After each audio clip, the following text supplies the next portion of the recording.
Hey hello everyone. তো এই হচ্ছে আমার সেই মিষ্টি ব্রাইড পায়েল। 2025-এর 5ই অ্যান্ড 6ই মার্চ আমার এই ব্রাইড। তো ও হচ্ছে পায়েল।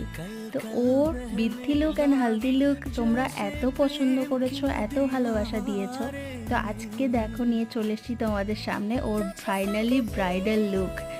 তো ওকে আমি জিজ্ঞাসা করে নিয়েছিলাম ফার্স্ট অফ অল ও কীরকম লুক চাই ওভারঅল। ও বলেছিল তোমার ওপর, তুমি যেরকম পারো তোমার মতো করে আমাকে করে দাও, যাতে আমাকে সুন্দর আর মিষ্টি লাগে। আর সত্যি বিশ্বাস করো, ওকে এত মিষ্টি লাগছিল দেখতে, আমি চোখ ফেরাতে পারছিলাম না। তো তোমরা সবাই দেখে জানিও কেমন হয়েছে, কমেন্টস করে জানাও আমার এই ব্রাইডকে কেমন লাগছে। এরকম লুক দেখতে গেলে চ্যানেলটিকে প্লিজ সাবস্ক্রাইব করে দিও। তোমরা ভালো থেকো।